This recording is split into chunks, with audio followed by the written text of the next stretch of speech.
Shalom, selamat pagi. Hari ini Kamis 13 November 2025. Bacaan Alkitab yang pertama terdapat pada Lukas 9 ayat 51 sampai 56 dan Yeskiel 40 ayat 1 sampai 16.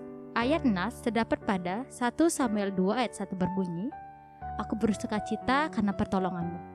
Yang kedua, 1 Korintus 15 ayat 57 berbunyi, "Syukur kepada Allah yang telah memberikan kepada kita kemenangan oleh Yesus Kristus Tuhan kita." Renungan berjudul Sukacita dan Ucapan Syukur. Banyak hal di dunia ini bisa membuat hati kita bersyukur. Keberhasilan dalam pekerjaan, kenaikan jabatan, kesehatan, atau berkat-berkat lainnya. Namun sebagai orang percaya, kita meyakini bahwa semua itu bersumber hanya dari Allah. Dialah yang mengetahui apa yang terbaik bagi anak-anaknya. Bahkan sudah merancangkan masa depan yang indah bagi setiap orang yang dikasihinya. Sebagai umat yang hidup dalam kasih Allah, kita diajak melihat dan merasakan penyertaannya.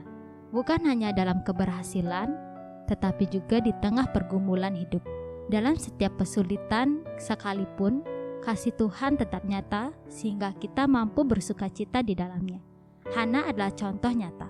Setelah lama hidup dalam kemandulan, ia akhirnya menerima jawaban doa dan melahirkan seorang anak. Ungkapan syukurnya tercatat, "Aku bersukacita karena pertolonganmu." 1 Samuel 2 ayat 1. Sukacita yang membuncah di hati Hana lahir bukan dari keadaan yang mudah, tetapi dari pengalaman akan kasih dan kuasa Tuhan yang bekerja pada waktunya. Paulus dalam 1 Korintus 15 ayat 57 menambahkan, "Syukur kepada Allah yang telah memberikan kepada kita kemenangan oleh Yesus Kristus, Tuhan kita." Kemenangan terbesar yang kita terima bukan sekedar dalam menghadapi persoalan hidup. Kemenangan atas dosa dan maut. Karena Yesus telah menang, kita pun boleh hidup sebagai pemenang bersamanya.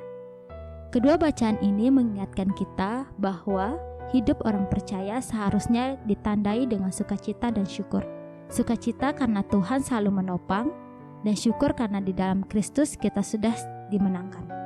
Tidak ada penderitaan, tantangan, atau kesulitan yang dapat merampas sukacita itu. Sebab dasar hidup kita adalah Allah yang setia. Hari ini, mari kita belajar untuk terus bersyukur. Jangan biarkan masalah mengamburkan sukacita kita. Melainkan, pandanglah pada Kristus yang sudah memberi kemenangan. Dengan demikian, kita akan hidup dalam sukacita sejati yang tidak tergoyahkan.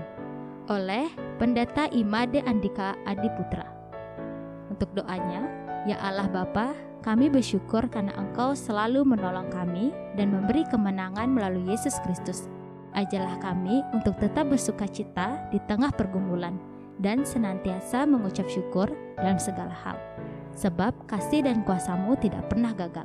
Amin. Saya Anisha, Widiasi Singaraja, salam bumi bersukacita dalam damai sejahtera. Terima kasih.